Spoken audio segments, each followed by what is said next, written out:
Do most people, in your experience, believe in the cause, or do they understand it? Yeah, it's kind of startling. Yeah, I guess. It would seem not to be that way. It would seem hard to find people that do. But one thing about this country, I mean, I guess that even to this day, there's still this like root level patriotism among like a huge percentage of the population, which even people that you wouldn't expect, like even some of the granolas, like that coming from my background, went to a liberal college and like did things. Some people still have this sort of sense of like duty, like you were talking about, patriotism, like some of these old kind of core values that we thought had like fallen by the wayside.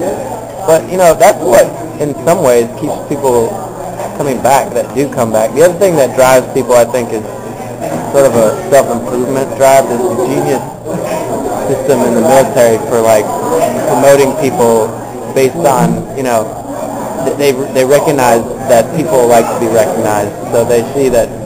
So you're constantly you add new privileges to the kitty, and then people keep coming back for more, and it's almost like the Boy Scouts. Going for the getting patches. It's just like Boy Scouts. Like, you just got a new merit badge. Congratulations. Like, I'm in a school right now to get a merit badge. And it's like that. And like people look at they wear their uniform and look how great I'm doing. Like they get a sense of approval. Sure, they get a sense of approval from like the system. The system approves of their efforts and gives them greater responsibility, more money, greater privileges, like more management, ability. So what is it for you? It's a great equalizer in many ways in the American marketplace for people that come from nothing, like to come up and actually, get college degrees by working through, the early years of their career, and then, or they just have some sort of vocational skill that they develop from the military, and then they move up in the world, sort of by brute force, So that's the genius of the whole thing, They've realized the sort of principal drive that keeps people coming back, and they capitalize on those things. They're not dumb. What is it for you, though? Or is part of that for you, too? I always claim to be more complicated than I am, but I think maybe that's part of it for me, too. But, part of it for me is this curiosity about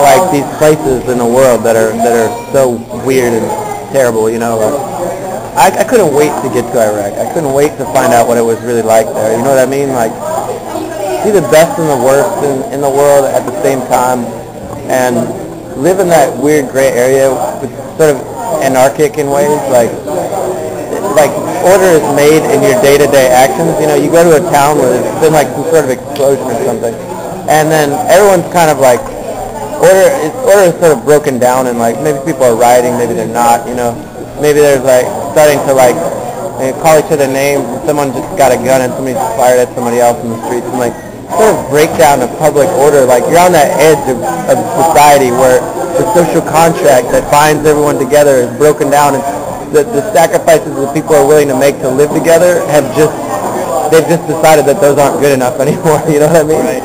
So you see, that was one of the real attractions, was to see that. And now that I've seen it, like, I want to see it in ever more fascinating ways. Like, in my new job, the hope is that there'll be even smaller footprint. Like, I'll be around progressively fewer U.S.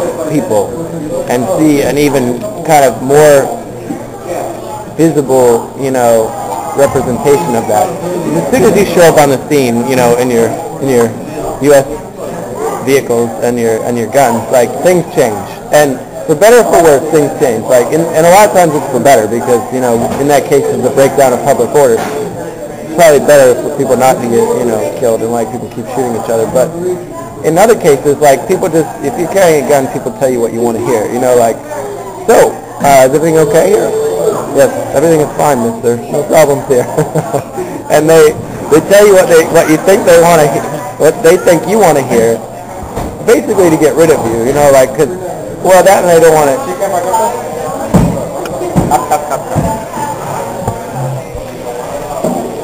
Carnitas?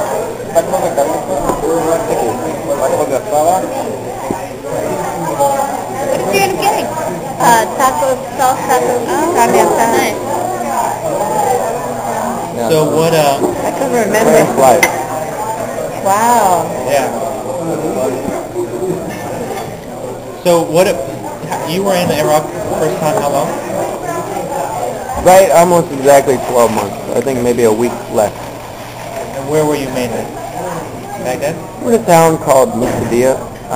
Muqtadiya is a town of about 100,000 people, which is about 35 miles northeast of Bakuba, which is where Zarqawi was killed. And then there's about Bakuba is about 35 miles northeast of Baghdad. So maybe 60 miles as the crow flies from Baghdad. About 30 miles from the Iranian border. Like, theoretically, I think we were within artillery range of the border, but obviously we weren't worried about the Iranians at that point. Not as much. We were constantly curious about what they were doing, but we were never able to find much information. Well, I mean, what was like your average day? Was it like you were saying, kind of camp counselor for the kids, you know, sort of organizational internally, or was it just out on patrol?